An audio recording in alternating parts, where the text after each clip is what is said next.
आज से बहुत साल पहले जब प्रभु की कलीसिया बनी,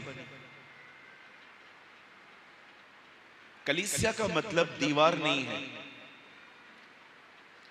कलीसिया का मतलब हम लोग। प्रभु दीवारों को उठाने नहीं, हमें उठाने आए। बहुत लोग दीवारों पे बहुत खर्च कर लेते ताकि दूसरों को दिखा सके कि हमारी दीवारें बड़ी अच्छी। दरअसल प्रभु की कलीसिया दीवार नहीं, हम लोग हैं, और एक दिन वो हमें उठाने के लिए आएगा। आप जानते हैं जब प्रभु की कलीसिया बनी,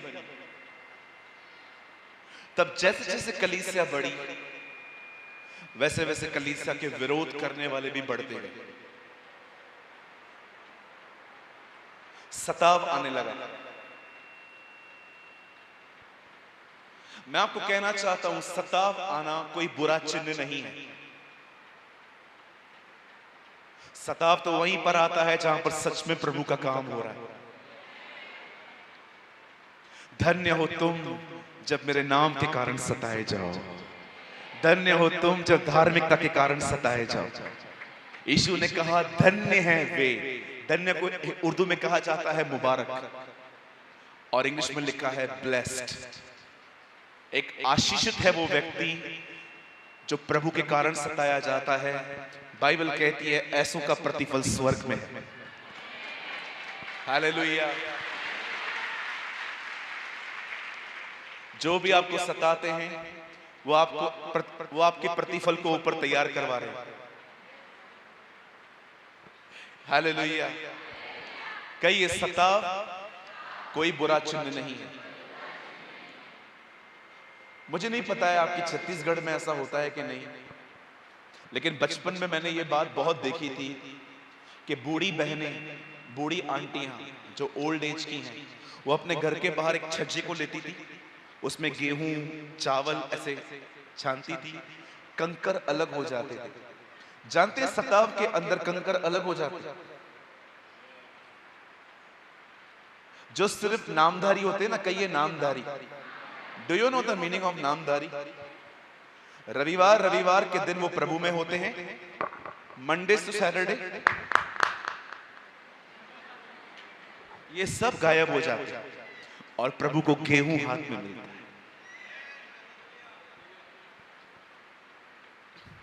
सोमवार से लेकर शनिवार तक जो लोग टाइम पास करते हैं, न बाइबल पढ़ते हैं, न प्रार्थना करते हैं, न उपवास करते हैं, कई ये कंकर हैं। हाँ, ये सताव में गुम हो जाते हैं। बाइबल कहती है अधर्मी अदालत में स्थिर नहीं रह सकता, लेकिन धर्मी उसके राज्य में हमेशा चमकेगा। मैं आप में से हर एक को कहना चाहता हूं, शैतान 7 दिन 24 घंटे काम करता है। आपको भी 7 दिन 24 घंटे काम करना है। आप एक पार्ट टाइम क्रिश्चियन होके फुल टाइम डेविल को नहीं हरा सकते। मैं फिर से कहूं, आप एक पार्ट टाइम क्रिश्चियन खाली रविवार मसीह होके फुल टाइम काम करने वाले शैतान को नहीं हरा पाओगे। आपको भी 7 दिन प्रभु की तरह रहना है। हालेलुया। कितने लोग समझ पा रहे हैं मेरी बातों को? सिर्फ संडे के दिन ये गीत गाना मेरे जीवन का मकसद तू है काफी नहीं है। आपके जीवन का मकसद सच में प्रभु होना चाहिए। अभी बहुत सारे भाई लोग गीत गाते हैं रविवार को, पिछला सब भूल कर मैं आगे दौड़ा चलूं, और संडे के दिन किसको कॉल आएगा तो उसको बोलते हैं मेरा पैसा देगा कि नहीं, धमकी देते हैं। लेकिन गीत क्या गाते हैं? पिछला सब भूल कर। भाई तो पिछला तो कुछ भी नहीं बोला है। तो बहुत सारी बहनें कहती हैं मैं तेरी जोगनिया हूं, लेकिन इधर से जाने के बाद अपना चर्च लगाती है। अपना चर्च समझते हैं आप? 4 बहनों को लेके सास की बुराई, बहू की बुराई। आइए मेरी प्यारी बहनों, मेरे पीछे कहो, चर्च के पीछे कहिए, चर्च पूरा होने के बाद अपना चर्च नहीं लगाना है।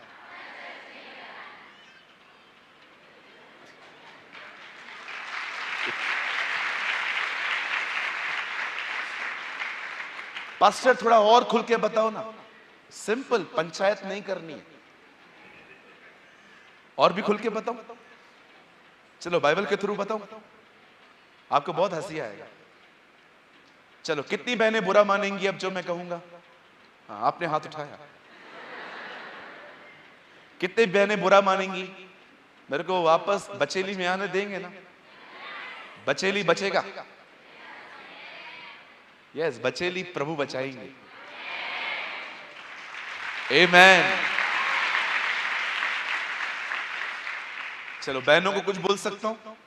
डोंट वरी, फिर मैं इनके पास भी जाएगा। आइए सामने देखिए। ठीक है बहनों, आपने बोला है, हाँ, बुरा नहीं मानेंगे, राइट? आप जानते हैं, एक दिन जब स्वर्गदूत ने देखा कि यीशु मुर्दों में से जी उठे हैं, तो उसने एक बहन को बुलाया और उस बहन को कहा, जाओ सबको बता दो वो जी उठा। बताइए, संदेश स्वर्गदूत को क्यों दिया, एक बहन को क्यों दिया गया? क्योंकि स्वर्गदूत भी जानता था बात फैलानी है तो इनको दे दो।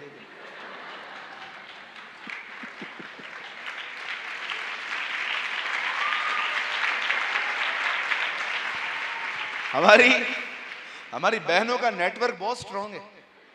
5 मिनट में पूरे बचेली को पता चल जाएगा, भाई ऐसा हुआ है।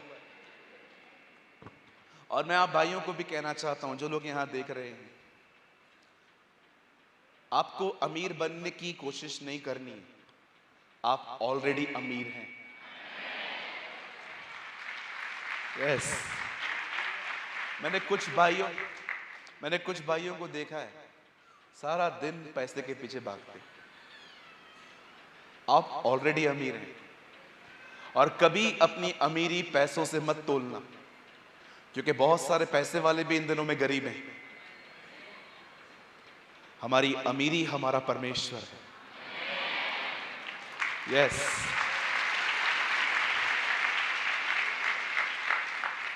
गरीब हैं वो लोग जिनके पास सिर्फ पैसा है लेकिन खुदा नहीं। और अमीर हैं वो लोग भले जिनके पास पैसे कम हैं लेकिन प्रभु भी है और परमेश्वर का भय भी है।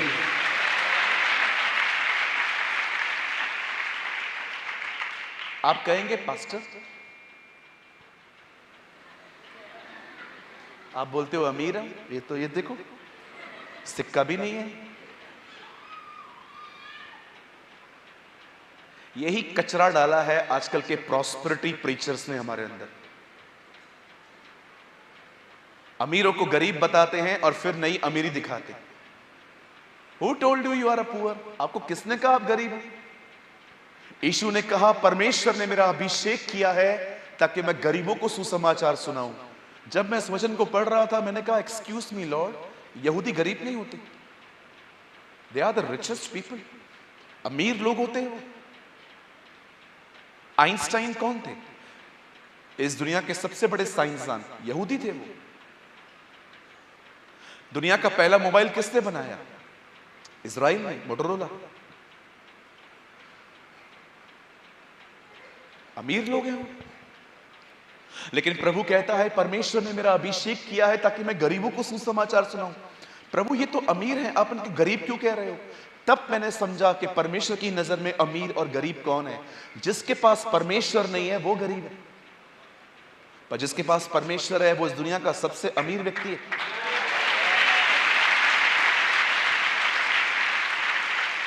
बाइबल कहती है वो राजाओं का राजा है, राजाओं का राजा, राजाओं का राजा। आप एक राजा हैं। और अभी ऐसा नहीं हो कि मैंने आपको राजा कहा है तो यहां से निकलने के बाद ऐसे जाओ, गाड़ी साफ कर मेरा। नहीं, वो हमारा जो राजा है ना, बहुत नम्र राजा है। हर राजा घोड़े पे आता है, हमारा राजा गधे पे आया। हर राजा जीत हासिल करता है तलवार से। फोन बंद करो। हर राजा जीत हासिल करता है तलवार से। बोलो तलवार से। हमारा राजा जीत हासिल किया है अपनी जिंदगी देकर। That's our king.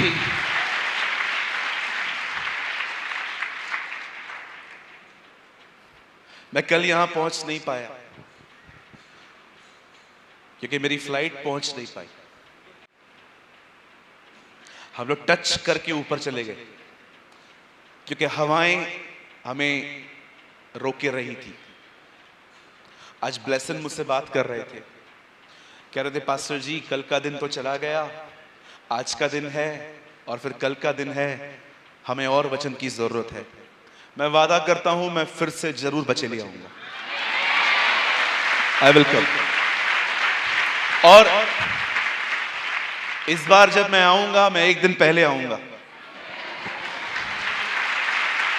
और पूरे 3 दिन आपके साथ रहूंगा और इन 3 दिनों में ना हम कम से कम 2 मीटिंग जवानों के लिए लेंगे। आमीन। आइए सब यहां देखिए, अब बड़े ध्यान से सुने। मेरी एक रिक्वेस्ट है, आप लोग मानेंगे क्या? पक्का? चलो ठीक है, रुको, मैं पास्टर जी से डिस्कस करके आपको लास्ट में बताऊंगा। आइए मैं चाहता हूं अब आप सामने देखिए। जब कलीसियाएं बन रही थी और कलीसिया पे सताव शुरू हुआ, बाइबल कहती है उन दिनों में कलीसिया पे बड़ा उपद्रव मचा और बाइबल कहती है उन्हीं दिनों में एक व्यक्ति जिसको जुनून हो गया मसीहों को सताने का, उसका नाम था शाऊल। बाइबल कहती है वो लोगों को घर से घसीट घसीट के मारता था और वो इससे भी संतुष्ट नहीं हुआ तो उसने क्या किया, अधिकारियों से पत्रियां ली, लेटर्स लिए और अन्य जगहों पर गया लोगों को सताने के लिए। और जब वो लोगों को सताने के लिए दमिश्क के रास्ते पे जा रहा था, बाइबल कहती है ऊपर से एक ज्योति आई और उस ज्योति में से आवाज आई, हे शाऊल, हे शाऊल, तू मुझे क्यों सता रहा है? जब मैं इस वचन को पढ़ रहा था मैंने प्रभु से कहा, प्रभु उसने आपको छुआ भी नहीं और आप कह रहे हो मुझे क्यों सता रहा है? प्रभु ने कहा, कलीसिया मेरी देह है, मैं कलीसिया का सर हूं। अगर देह को सताया जाएगा तो सर को पता चलेगा। अब एक बात को याद रखिएगा, जो आपको सताएंगे उन्होंने खुदा से पंगा लिया और जो खुदा से पंगा लेगा आप जानते हो उसकी हालत क्या होगी। बाइबल कहती है जो तुम्हें छूता है वो मेरी आंख की पुतली को छूता है।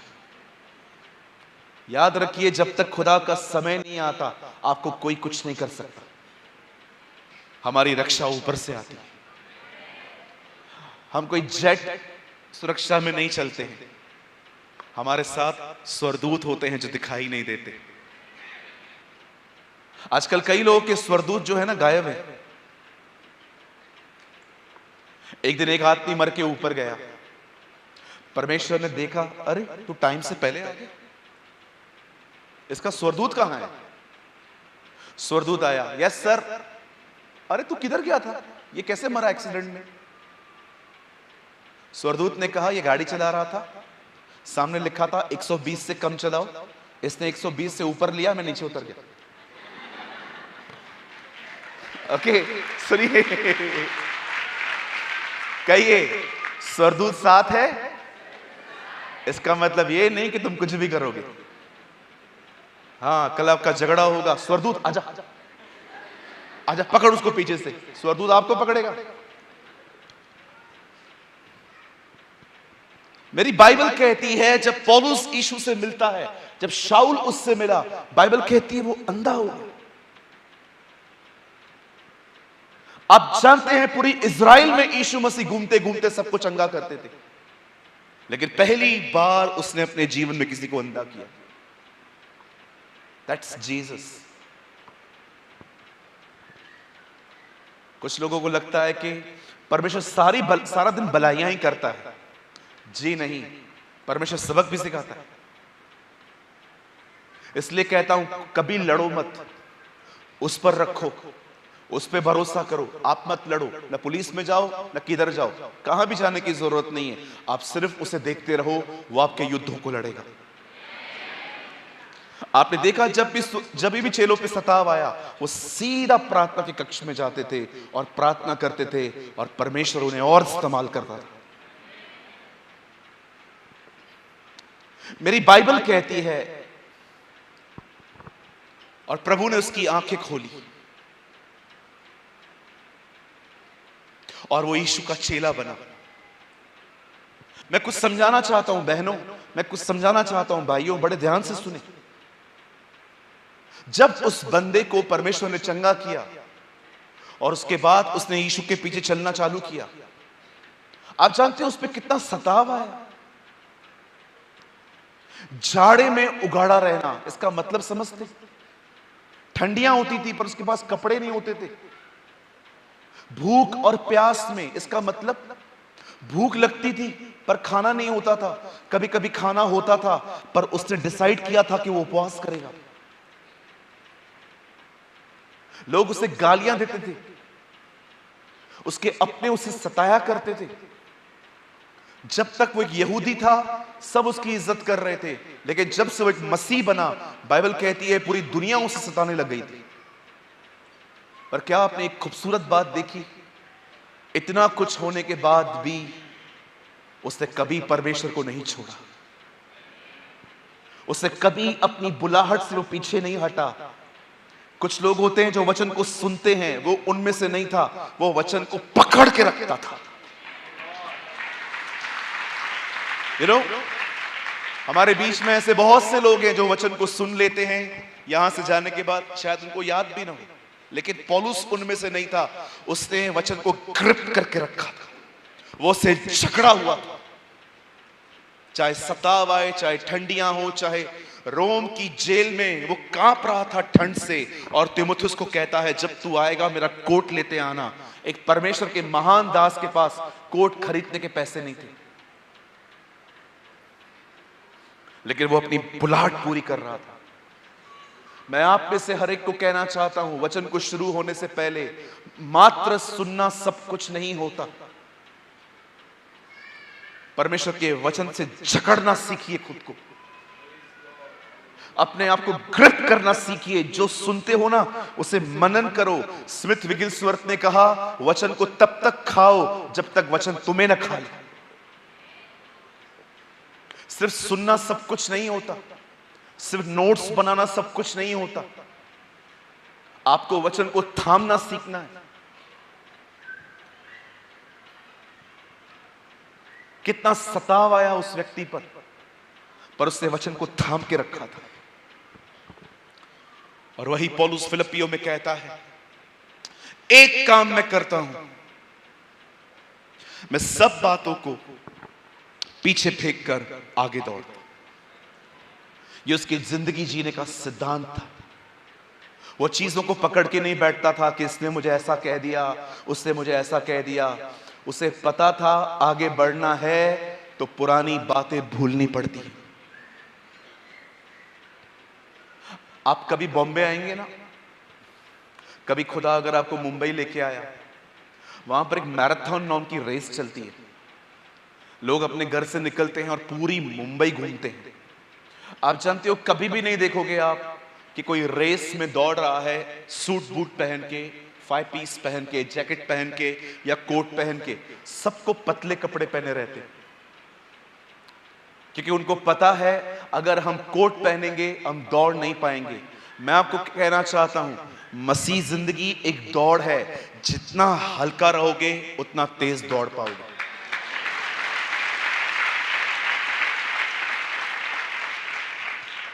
किसी ने आपको गाली दी, किसी ने आपको बुरा भला कहा, किसी ने आपकी इज्जत नहीं की, ये चीजें मायने रखती हैं जो इन बातों को लेके बैठ जाते हैं। लक्ष्य क्या है और ध्यान कहां है?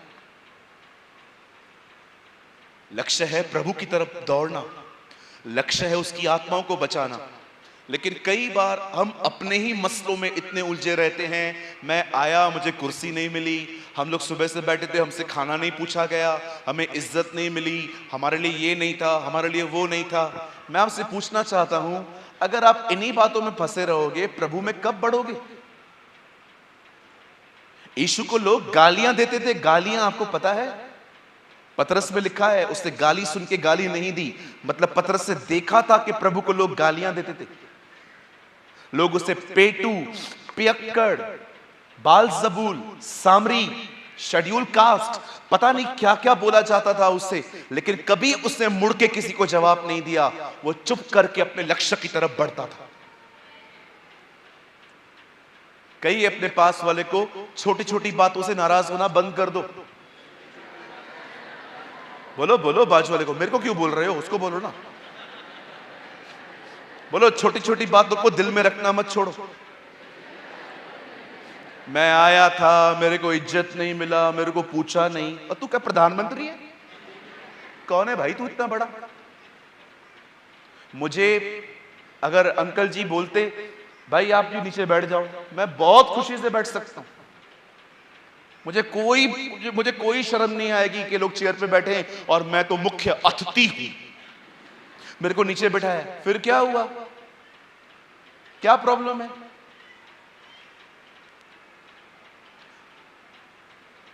एक दिन एक बच्चे को उसके पिताजी ने कहा, बैठ जा,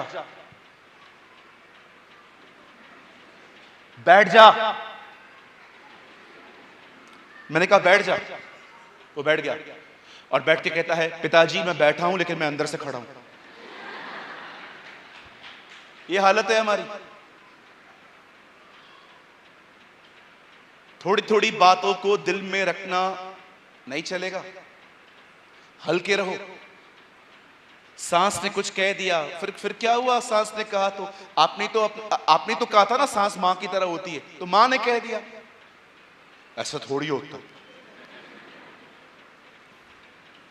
एक भाई आया, मुझे उसने कहा मेरा हाथ देखो। मैंने कहा अच्छा। अरे पास्टर जी रेखाएं देखो, रेखाएं। मैंने बोला क्या हुआ? पास्टर जी मैं जहां भी नौकरी करता हूं, मैं 5 दिन से ज्यादा टिकता नहीं हूं, जरा देखो ये कौन सी ग्रहचारी मेरी खराब है। मैंने कहा एक ग्रह मिसिंग है। बोला कौन सा? मैंने कहा अनुग्रह।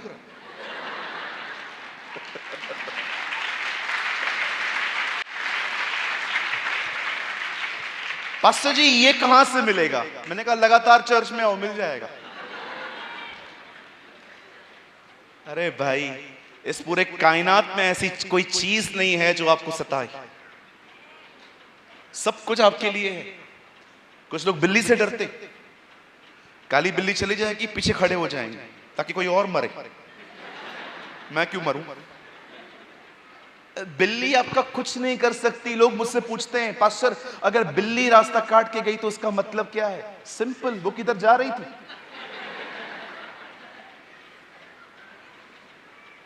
बिल्ली आपको कुछ नहीं कर सकती। अपने बच्चों को टीका लगाते हो, क्या होगा? नहीं पास्टर जी मेरा लाल है। अरे लाल हो, काला हो, पीला हो, कुछ नहीं होगा। उसकी नजर है आपके बच्चों पर।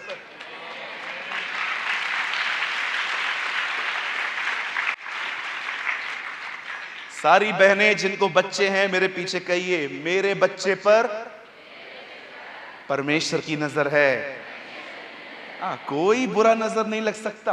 बाइबल कहती है हम पर कोई तंत्र नहीं चलता, कोई नहीं चलता है हमारे ऊपर। जिस रात इजराइल के लोग मिस्र से निकल रहे थे, उन्होंने अपने घर के बाहर खून लगाया था। एक दिन मौत का फरिश्ता वहां से गुजरा, उसने उनको कुछ नहीं किया। आप जानते हैं जब आप यीशु के लहू को अपनी जिंदगी पे लगाते हैं, हर दिन पता नहीं कितनी चीजें आना रहती हैं, वो ऊपर से निकल जाती हैं, कोई नहीं आता। It's Jesus. हमारा परमेश्वर हमारी रक्षा करना जानता है। अवर गॉड इज अवर प्रोटेक्टर। आज प्रभु आपसे कुछ बात करना चाहते हैं। मैं विश्वास करता हूं आज खुदा आपसे कुछ बात करना चाहता है। आप सब तैयार हैं? सिर्फ सुनना नहीं है, यहां से ले जाना है, उस वचन को ग्रिप करना है। ठीक है जी? आप सब बाइबल लाए हैं? कम ऑन, मेरे साथ अपना बाइबल खोलें।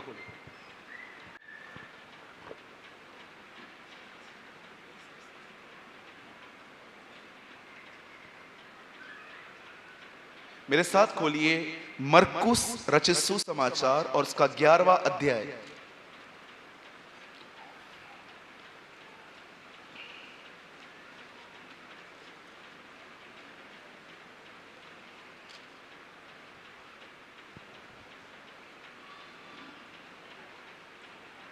मरकुस रचित सुसमाचार उसका 11वां अध्याय। अच्छा, वचन को शुरू करने से पहले एक छोटी सी बात मैं आपको बोलना चाहता हूं। एडजस्ट करेंगे कल का दिन? मैं कुछ बोलूं? मैं चाहता हूं कल हम उपवास करें, चलेगा? मैं चाहता हूं कल आप जितने भी लोग आ रहे हैं, जो लोग कर सकते हैं करें। अगर परमेश्वर ने मेरी अगुवाई की, मैं आपके ऊपर सर पे हाथ रख के दुआ करूंगा कल। ठीक है? मैं आज भी ठहरूंगा आप लोगों के लिए, आप में से जिनको मिलना है मिल सकते हैं, लेकिन कल अगर हो सके तो कल का दिन भिंडी, चावल, मटन, चिकन सब छोड़ के आओ। ओके? उपवास में आओ। हम विश्वास करते हैं प्रभु कुछ महान करेंगे। मेरे साथ खोलिए मरकुस रचित सुसमाचार उसका 11 अध्याय और मैं आपके लिए पढ़ रहा हूं 23वां वचन। मैं तुमसे सच कहता हूं कि जो कोई इस पहाड़ से कहे तू उखड़ जा और समुद्र में जा पड़, और अपने मन में संदेह न करे वरन विश्वास करे जो मैं कहता हूं वह हो जाएगा, तो उसके लिए वही होगा। आइए सब सामने देखिए, जो पिलर के उस तरफ बहनें बैठी हैं सामने देखिए सब। आइए सब सामने देखिए। अपनी बाइबल को ड्रॉप कर दीजिए, जमीन पे मत रखिए, यहां लैब पे रखिए। आइए मैं चाहता हूं आप सब सामने देखिए।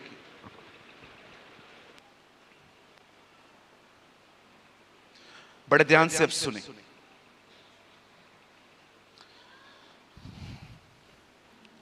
आप जानते हैं बहुत बार हमारे नुकसानों की भरपाई नहीं हो पाती। कई बार हमारे जिंदगियों में नुकसान होते हैं और कई बार उन नुकसानों की भरपाई नहीं हो पाती। उसका कारण है आपकी जुबान। मैं एक उदाहरण आपको देना चाहता हूं, बड़े ध्यान से सुने। अगर आपके घुटने में दर्द है और आप परमेश्वर से कह रहे हो कि मुझे चंगाई दे, और बाइबल कहती है आपने प्रार्थना की और प्रार्थना करने के बाद आपने प्रभु से मांगा कि प्रभु मुझे चंगा कर, और बाइबल कहती है विश्वास करना चाहिए कि उसने कर दिया है। लेकिन 1 घंटे के बाद जब कोई आपसे मिलता है और आपको कहता है भाई कैसा है, अरे मैं तो मरेगा, एक दिन तो मैं मर ही जाए। आपने प्रार्थना क्या की और आपका अंगीकार अब कैसा है? बहुत सारे लोगों को यह बात समझ में नहीं आती कि वे प्रार्थना तो करते हैं पर बाद में उनके खुद के अंगीकार ही उस प्रार्थना को खत्म कर देते। कुछ लोगों की प्रार्थनाएं बहुत अच्छी हैं, हे प्रभु मैं प्रार्थना करता हूं ये वो। एक गांव में बारिश नहीं हो रही थी। एक परमेश्वर के दास को फोन किया गया कि आप हमारे गांव में आएंगे, क्या आप हमारे गांव के लिए प्रार्थना करेंगे कि बारिश हो। वो परमेश्वर के दास पहुंच गए। उन्होंने कहा मेरे को 2 घंटे का आराम दो, 2 घंटे के बाद ग्राउंड पे मिलते हैं, सब प्रार्थना करेंगे और ये मेरा विश्वास है उसी समय बारिश होगी। और जब सब लोग जमा हुए, छाता सिर्फ एक के पास ही था।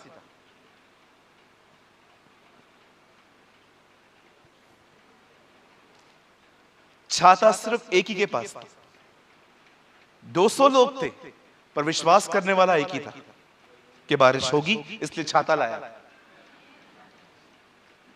कई बार हमारी जो प्रार्थनाएं होती है ना, और प्रार्थना के बाद जो हम नॉर्मल बात करते हैं ना, वो जो नॉर्मल बात करना होता है ना, हमारी प्रार्थना को खत्म कर देता है।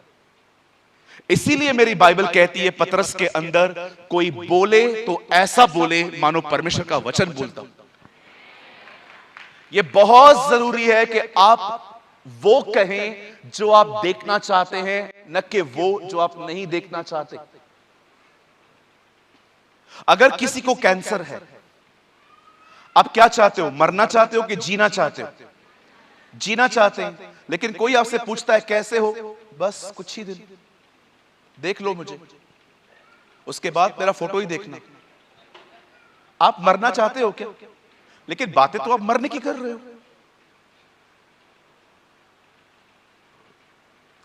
मैं बहुत गंभीर बात कर रहा हूं। आप ये मत समझो कि बीमारी ही लोगों को मार रही है।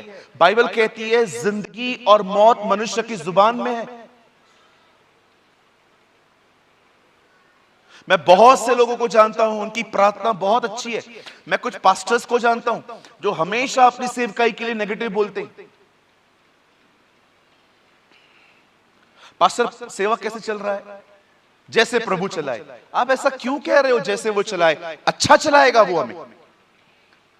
आपको यह बोलना चाहिए अब तक अच्छा चलाया है, आगे भी वो मैं अच्छा ही चलाएगा। लेकिन हम लोग क्या कहते हैं? देखते हैं जैसा चलाए, ठीक है, जैसा आपका विश्वास है वैसा ही आपके लिए होगा। मैं आपसे एक सवाल पूछना चाहता हूं, आप इन दिनों में क्या बोल रहे हैं? आप वो बोल रहे हैं जो आप देखना चाहते हैं, क्या आप वो बोल रहे हैं जो आप देखना ही नहीं चाहते?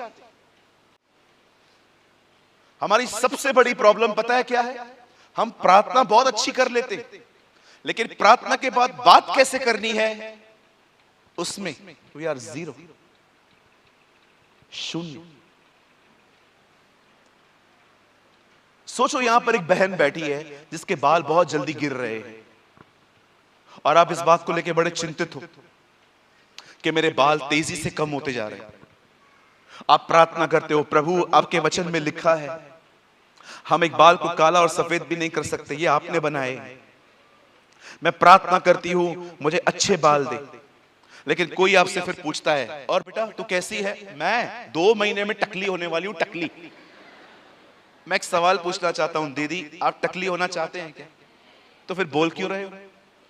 आपको यह बोलना चाहिए, सुनिए, परमेश्वर ने अपना वचन सिर्फ व्हाट्सएप के स्टेटस पे देने के लिए नहीं दिया है। परमेश्वर ने अपना वचन सिर्फ दीवारों पे लगाने के लिए नहीं दिया है। परमेश्वर ने अपना वचन दिया है ताकि यह वचन हमारी भाषा बने, इसे अपनी भाषा बनाए। मैं आपको एक प्रकाशन बताना चाहता हूं। मत्ती के 3 अध्याय में यीशु बपतिस्मा ले रहे थे। ऊपर से आवाज आई, यह मेरा प्रिय पुत्र है जिससे मैं अति प्रसन्न हूं, और बाइबल कहती है वहां से पवित्र आत्मा उतरा। आप देख रहे हो, जो लोग विश्वास करते हैं भाई कोई त्रिएक परमेश्वर नहीं है, एक ही खुदा है, जरा पढ़ो आराम से। बेटा खड़ा है, आत्मा उतर रहा है, बाप कुछ कह रहा है, तीनों एक साथ दिखाई दी। आप जानते हैं जब यीशु मसीह को बपतिस्मा मिल रहा था, वहां पर आवाज आई, he is my beloved son, with him I am well pleased. यह मेरा प्रिय पुत्र है जिससे मैं अति प्रसन्न हूं। और जैसे परमेश्वर ने कहा यह मेरा प्रिय पुत्र है, 4 अध्याय में शैतान आके कहता है यदि तू परमेश्वर का पुत्र है तो पत्थर को रोटी बना। यीशु ने अपना अनुभव बताया क्या? यीशु ने यह नहीं कहा, तूने सुना नहीं क्या परमेश्वर ने क्या कहा? यीशु ने कहा लिखा है, लिखा है। अमेजिंग बात यह थी, शैतान को यीशु ने अनुभव से नहीं वचन से हराया।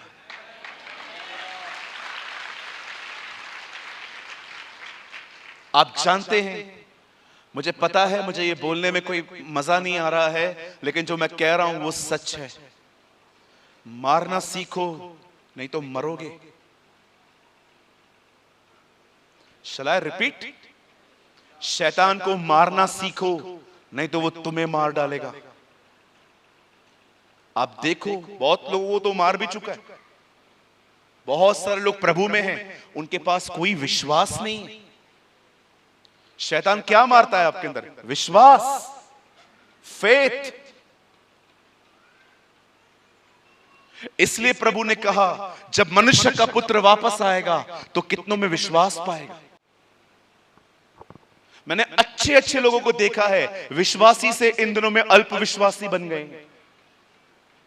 संडे के दिन विश्वास बहुत जबरदस्त होता है, सोमवार के दिन ये ग्लूकोज सिर्फ एक ही दिन चलता है इनका। संडे के दिन पास्टर ग्लूकोज लगाता है, रात तक चलता है, सोमवार से फिर बीमार पड़ जाते हैं।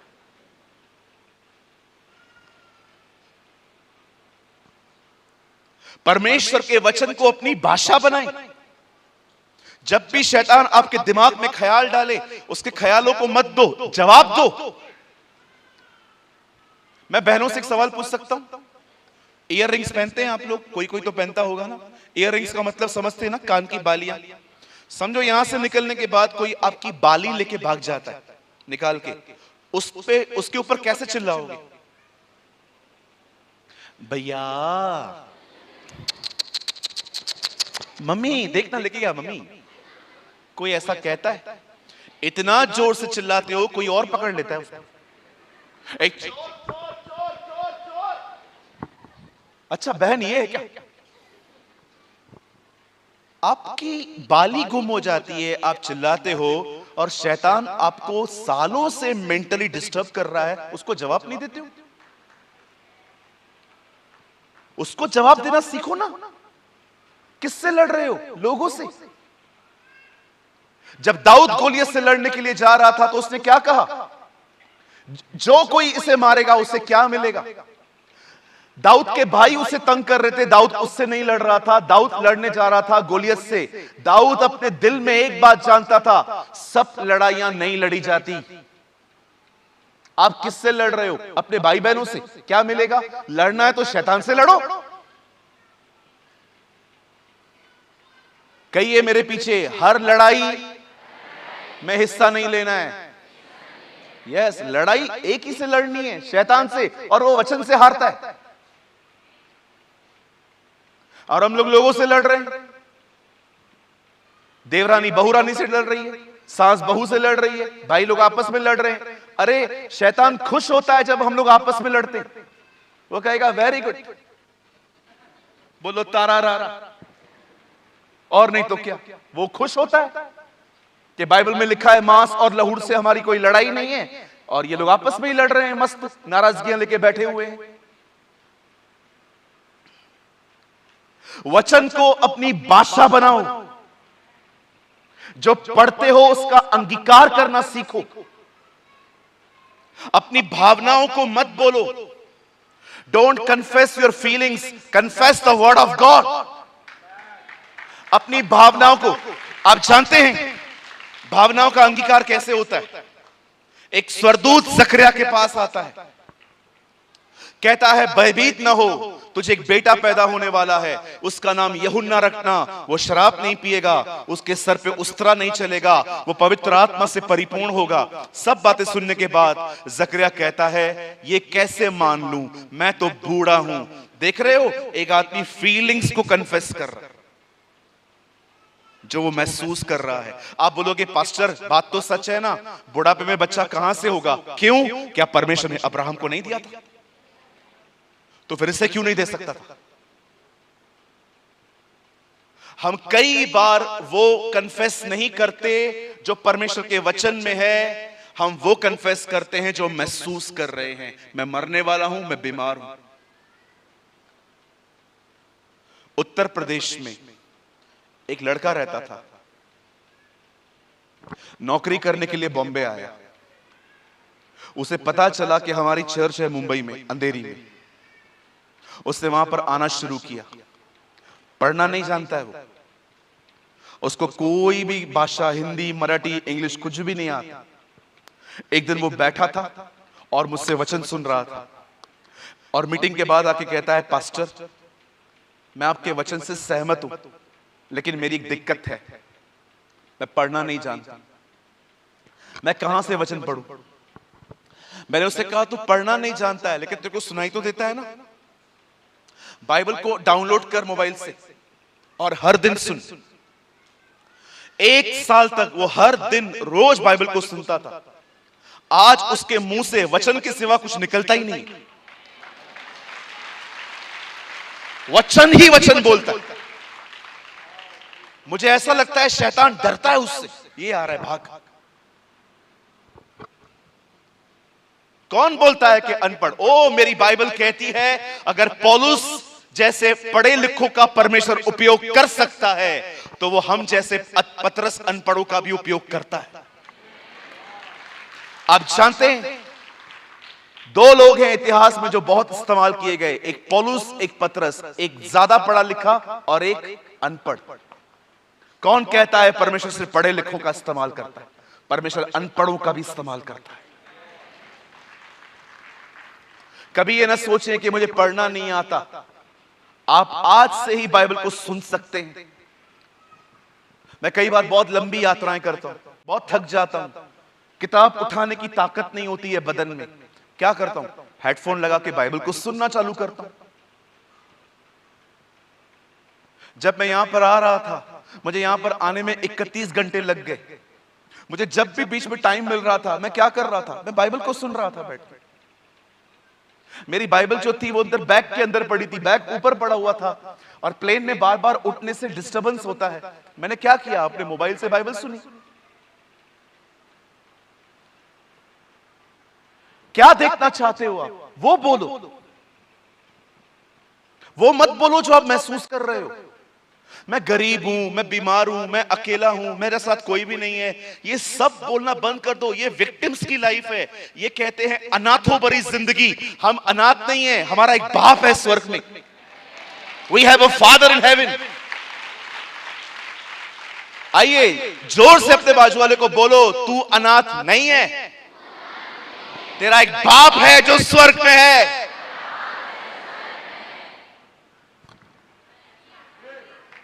बाप है हमारा। यीशु ने कहा मैं तुम्हें, आप जानते हो हम सब अनाथ थे पहले, और एक दिन वो अनाथ आश्रम में आया पृथ्वी पर, और विश्वास करो सबसे गंदा बच्चा उसने उठाया।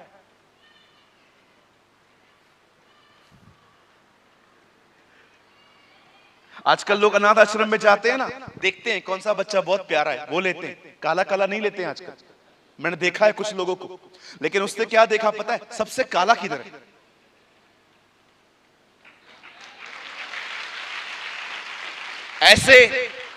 ऐसे बच्चों को उसने उठाया है। बाइबल कहती है एक दिन खेत के मालिक ने दाख की बारी लगाई, उसे 1 बजे लोगों को कहा काम पे आओ, 1 रुपया दूंगा। फिर 3 बजे वालों को बुलाया, 1 रुपया। फिर 5 बजे वालों को बुलाया, 1 रुपया। और सब मजूरी बांटी जा रही थी, सबको एक जैसी मिली। जो पहले से काम कर रहे थे वो लोग भड़क गए, हम तो सुबह से काम कर रहे हैं, हमको 1 रुपया। वो 1 घंटा काम करके बैठा है, उसको भी 1 रुपया। जानते हो ये दृष्टांत क्या बताता है? दुनिया को उसने मजदूरी दी है, हमसे उसने प्यार किया है। हम लोग 5 बजे आए हुए लोग हैं, सेम मजदूरी मिली है।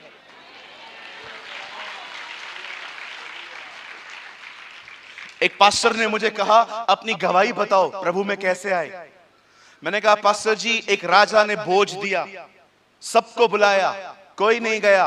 बाद में कहता है जाओ लंगड़े टुंडे भिखारियों को ले आओ। पास्टर मेरा नंबर उसमें लग गया। और नहीं तो क्या, बाइबल कहती है हमने ऐसा कुछ भी नहीं किया था कि उसका हम पे चुनाव आता। उसकी दया से हम बुलाए गए हैं, उसके अनुग्रह से हम बुलाए गए हैं। ओ हालेलुया। दाऊद कहता है क्या ही धन्य है वह जिसे परमेश्वर बगैर कर्मों के धर्मी ठहराए। लोग कर्म करते हैं धर्मी ठहरने के लिए, हम बगैर कर्मों के धर्मी ठहरे हैं। लोग मुक्ति पाने के लिए कहां कहां जाते हैं, हमारी मुक्ति हमारे पास खुद चल के आई है। Oh what a God we have.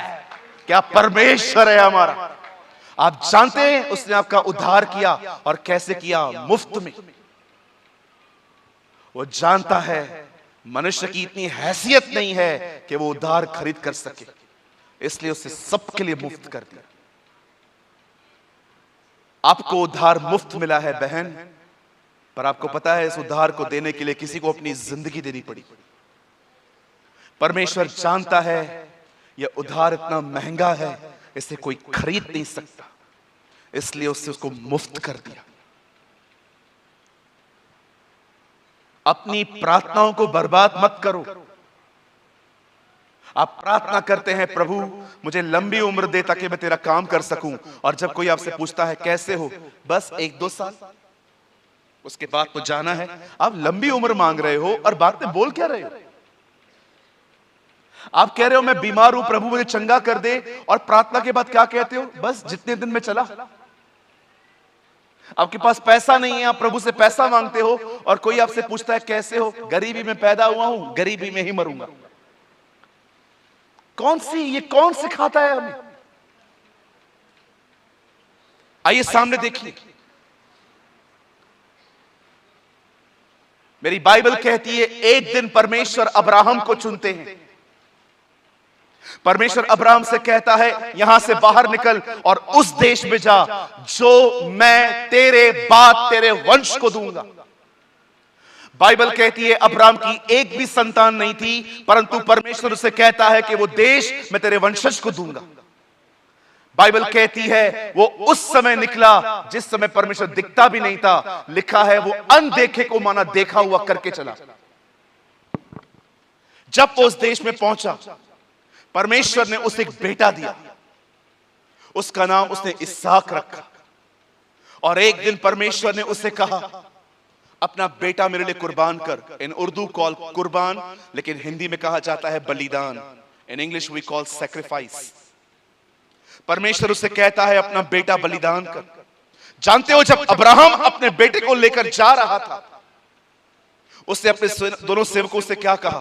तुम यहीं ठहरो, यह लड़का और मैं ऊपर जाएंगे, आराधना करेंगे, लौट आएंगे।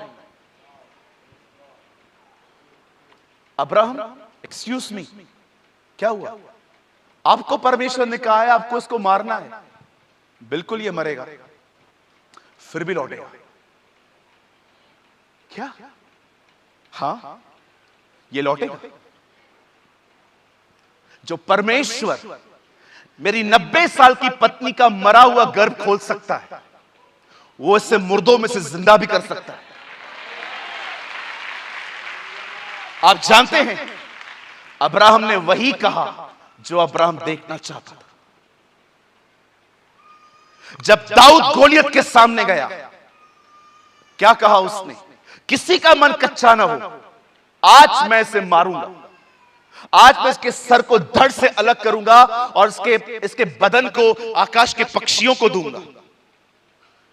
तब समस्त पृथ्वी जान लेगी कि परमेश्वर बाले और तलवार के लेके नहीं लड़ता, क्योंकि संग्राम तो उसी का है और वो अपने युद्ध को लड़ता है। दाऊद अब तक ग्राउंड में गया भी नहीं था, पर दाऊद ने पहले ही वो कह दिया जो वो देखना चाहता था। जब यहोशू यरीहो नगर जा रहा था, बाइबल कहती है उनके सामने एक दीवार आई। परमेश्वर का वचन कहता है यहोशू ने लोगों से कहा 6 दिन तक चक्कर शांत करके मारो, लेकिन 7वें दिन चक्कर जय जयकार करके गाओ। और जब वो जय जयकार कर ही रहे थे, यहोशू ने कहा जाओ, प्रभु ने तुम्हें वो नगर दे दिया है। अब तक वो नगर में घुसे भी नहीं थे। यहोशू ने वही कहा जो वो देखना चाहता था। जब यीशु मसीह, बाइबल कहती है याईर की बेटी को चंगा करने जा रहा था, अचानक सामने से लोगों ने आके कहा लड़की मर चुकी है। यीशु ने कहा डर मत, केवल विश्वास रख। और वो उस घर में गया और मरी हुई लड़की को जिंदा कर दिया। अगर आप वहां होते, प्रभु से कहते प्रभु लड़की तो मर गई थी, लेकिन आपने कहा वो सोई हुई है, तो प्रभु आपको पता है क्या कहता? तुम वो देखते हो जो तुम्हें दिख रहा है, मैं वो देखता हूं जो होने वाला है। आप जानते हैं हमारे प्रभु में खूबसूरत बात क्या है? आपको बताऊंगा, आपको हंसी भी आएगी, लेकिन आप हैरान भी हो जाओगे। आप जानते हो प्रभु किसी के भी अंतिम संस्कार में जाके कभी ऐसे खड़ा नहीं हुआ। पतरस बेचारा मर गया, जिधर गया उनके अंतिम संस्कार को खराब करके आया। लाजर की कब्र पे गया, वहां खराब करके आया। याईर के घर पे गया, खराब करके आया। एक बार तो एक आदमी को अर्थी पे लेके जा रहे थे, बोला रुक, उसको रुका के खराब किया, अंत में अपना भी खराब किया।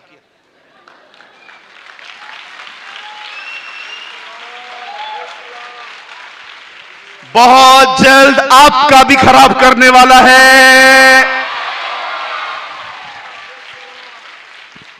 ओ तब वो वचन पूरा होगा। हे मृत्यु तेरी तेरी जय कहां रही, हे मृत्यु तेरा डंक कहां रहा। देखो जय ने मृत्यु को निगल लिया।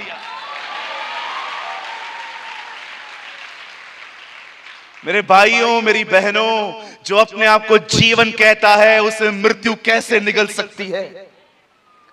तीसरे दिन वो मुर्दों में से जी उठा। आप जानते हैं जब पौलुस रोम जा रहा था, उसकी बोट इटली के रास्ते पे टूट गई। सब डर रहे थे, सब नाव को खाली कर रहे थे। पौलुस बगैर चिंता के खड़ा था, और जब लोग उससे पूछते थे क्या हुआ, वो एक ही बात कहता था, प्रभु ने कहा है मुझे रोम में गवाही देनी है, मैं रोम तो जाऊंगा, कोई मुझे रोक नहीं पाएगा। आप जानते हैं चाहे अब्राहम हो, चाहे दाऊद हो, चाहे यीशु मसीह हो, चाहे पौलुस हो, इन सब की जिंदगी में एक खूबसूरत बात क्या थी, ये कभी वो नहीं कहते थे जो ये महसूस करते थे, ये हमेशा वो कहते थे जो ये देखना चाहते थे। जब परमेश्वर ने देखा कि अंधेरा है, उसने ये नहीं कहा अंधेरा है, उसने कहा ज्योति हो जाए। मेरे भाइयों, मेरी बहनों, बोलने का तरीका बदलो, जिंदगी बदल जाएगी। अपने बोलने के तरीके बदलो, अपनी भाषा बदलो। परमेश्वर का वचन सिर्फ पढ़ो मत, उसे सिर्फ पेंटिंग में मत लगाओ, सिर्फ उसे व्हाट्सएप के स्टेटस पे मत लगाओ, उसे जुबान पर रखो, उसको हृदय में रखो। परमेश्वर के वचन की रखने की सही जगह हृदय और जुबान है। मैंने तेरा वचन अपने दिल में रखा है ताकि मैं गुनाह न करूं। दाऊद ने कहां रखा है वचन? हृदय में। मसीह के वचन को अधिकाई से अधिकाई अपने हृदय में बसने दो, हृदय में, क्योंकि जो हृदय में रहेगा वही मुंह पे आएगा। Whatever in your heart will be flow. Hallelujah. आज मैं आपसे पूछना चाहता हूं, अगर आज के बाद कोई आपसे कहेगा आप कैसे हो,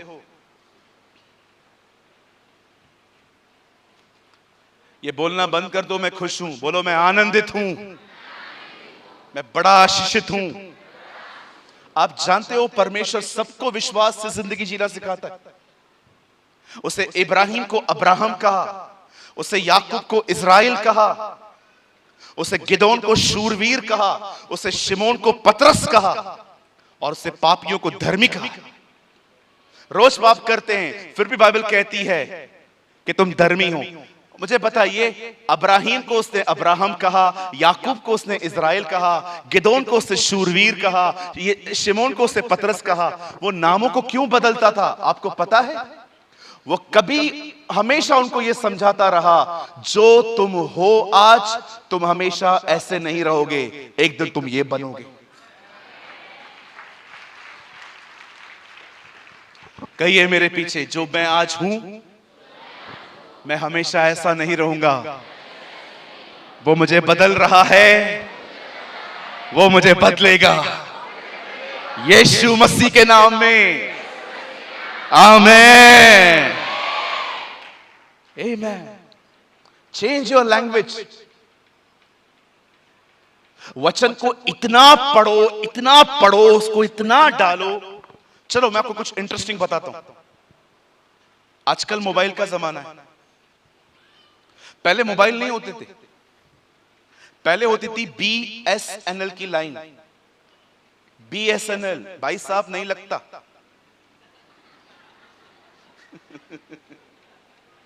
पहले BSNL होता था, उसकी होती थी लैंडलाइन। लैंडलाइन का मतलब समझते हो? घर पे पड़ा रहता था, आप उसको लेके नहीं घूम सकते हो, मोबाइल की तरह वायर रहती थी। और आजकल किसी को, उन दिनों में आप किसी को कॉल करते ना तो वो कोई बात नहीं करता था। जैसे आज आप कॉल करोगे, इस रूट की सभी लाइनें व्यस्त हैं। लेडी बात करती है ना, अमिताभ बच्चन बात करते थे ना कोविड 19 में, देखा हो आपने, जब भी कोविड आया था तो अमिताभ बच्चन बात करते थे, 2 गज दूरी है जरूरी, बोलता था ना वो। पहले उधर नहीं, ऐसा नहीं होता था। पहले हम लोग फोन करते थे ना किसी को भी, तो पता है क्या होता था, एक आवाज निकलती थी, टू टू। जितने लोग पहले फोन यूज करते थे उनको याद रहेगा सबको। लेडी बात नहीं करती थी, ऐसे म्यूजिक आती थी, टूणू टूणू टूणू। और जानते हैं जब हम लोग ये सुनते थे टूणू टूणू, तो हम लोग आपस में क्या बोलते थे? वहां उन दिनों में वर्ड होता था एंगेज, बिजी वर्ड नहीं होता था। जैसे आजकल ऑलवेज का नया वर्ड आया है 24/7, वैसे ही आपको पता है उन दिनों में हम लोग कहते थे एंगेज है। आप किसी को भी कॉल कर रहे हो और 2 लोग बात कर रहे हैं, हम लोग बोलते थे एंगेज आ रहा है। एंगेज का मतलब है 2 लोग बिजी हैं। आप परमेश्वर के साथ इतने जुड़े रहो, इतना वचन में रहो, शैतान जब भी बीच में आए, टूणू टूणू।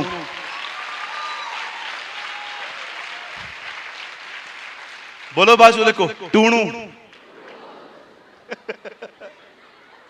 इतने बिजी रहो, वो 2 घंटे के बाद वापस आएगा, टू।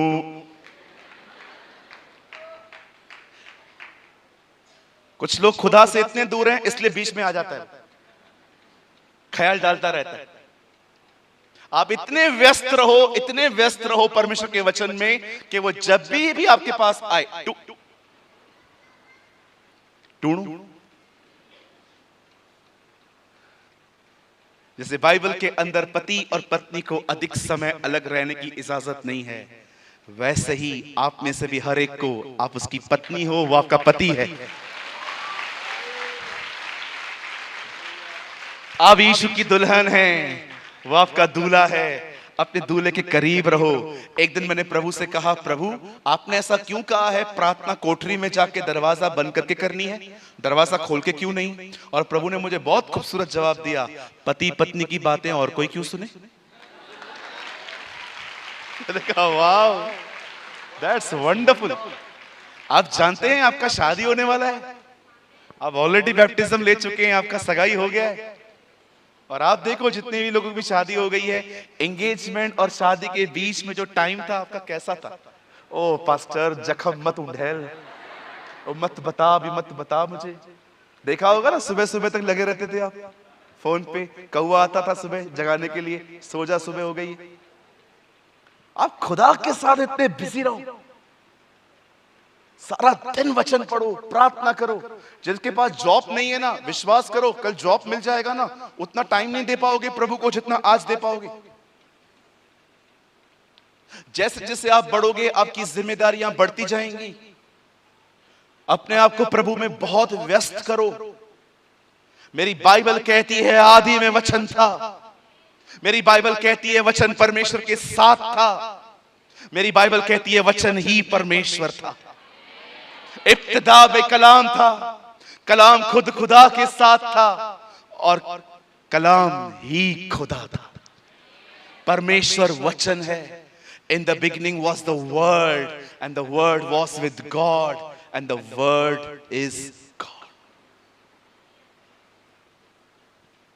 क्या कचरा देखते रहते हैं मोबाइल में?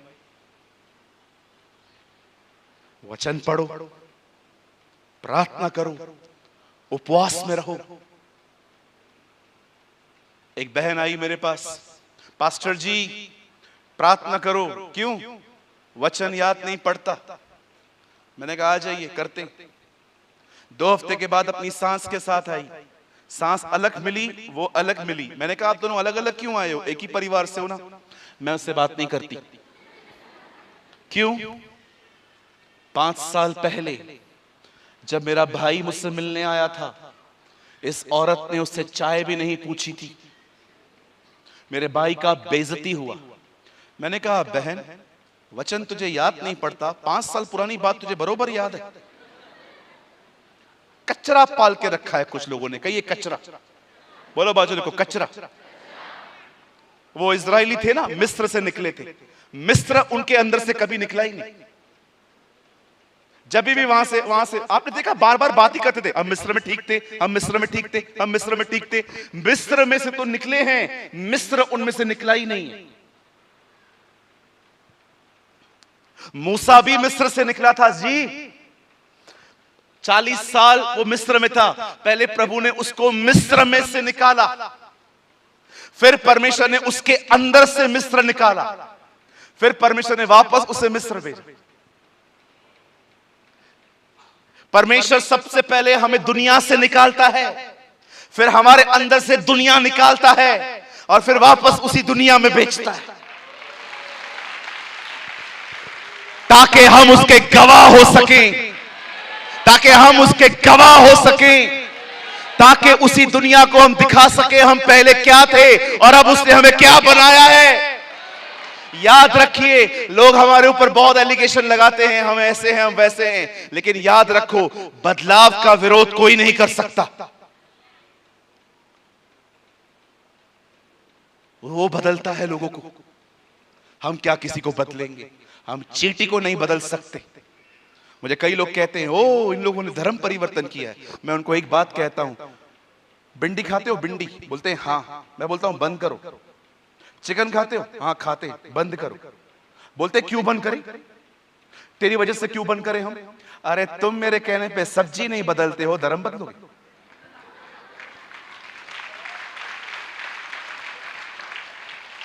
सर कोई नहीं बदला है, उसने बदला है हमें। It is Jesus who change lives. यीशु है जो जिंदगियां बदलते हैं और कुछ नहीं बदलता हो। आज बंद करने से पहले मैं एक छोटी सी बात आपको बोलना चाहता हूं, बड़े ध्यान से सुनिए, इसे गंभीरता से पढ़े। इसमें जो लिखा है उससे याद करें और उसे बोलना सीखें।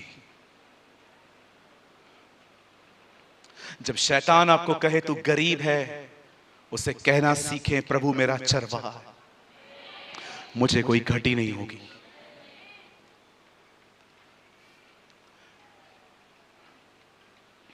जब वो आपको कहे तुझे तो वचन समझ में ही नहीं आता है, उसे कहिए आज समझ में नहीं आ रहा है, लेकिन कल वो मुझे हरी हरी चराइयों में ले जाएगा। अगर वो आपसे कहे प्रभु में आने के बाद भी तुम्हें क्या मिला, उसे कहिए वो रोज मुझे सुखदाई झरनों के पास ले जाता है। अगर वो आपसे कहे देख तेरी जिंदगी कहां जा रही है, उसे कहिए वो अपने नाम के निमित्त मेरी अगुवाई करेगा। और वो आपसे कहे देख कितने नुकसान हो रहे हैं तेरे, उसे कहिए निश्चय भलाई और करुणा मेरे साथ बनी रहेगी।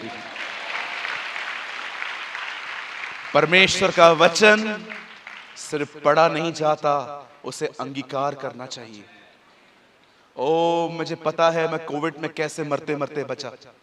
2 बार कोविड हुआ था मुझे, और कोविड होने के बाद मैं अपने कमरे में घूम फिर के कहता था जो परम प्रधान के छाए हुए स्थान में बैठा रहे वो सर्वशक्तिमान की छाया में टिका ना पाएगा। He who dwells in the secret place of the Most High shall abide in the shadow of the Almighty। मैं प्रभु के विषय में कहूंगा वो मेरा दृढ़ गढ़ है, वो मेरा परमेश्वर है। मेरे दाईं ओर 1000 गिरेंगे, मेरे बाएं 10,000 गिरेंगे, परंतु मौत मुझे छू नहीं पाएगी।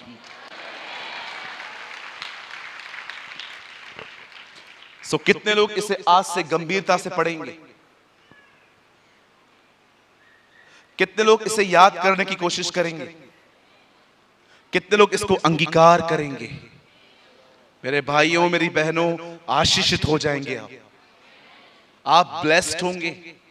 आपको किसी भविष्यवक्ता को पास जाने की जरूरत नहीं है कि एक भविष्यवक्ता ओ बचेली में आएगा, वो हम पे हाथ रखेगा। मैं आपको बताना चाहता हूं सच्ची भविष्यवाणी उसका वचन है।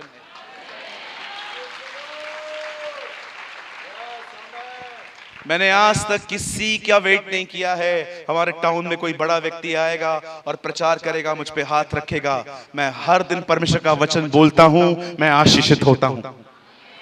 मेरी बाइबल कहती है भविष्यवाणी से अधिक उसका वचन माना जाए। ओ भविष्यवाणी तो पता नहीं कभी कभी पूरी भी नहीं होती, क्योंकि लोग अपने मन के अनुसार करते हैं। लेकिन इस वचन के लिए लिखा गया है, जमीन टल जाएगी, आसमान टल जाएगा, पर उसका वचन कभी नहीं टलेगा।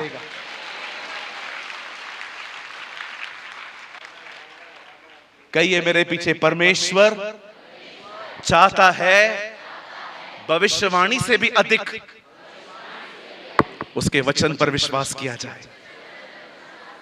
Amen. Amen. Come on, give all glory to Jesus.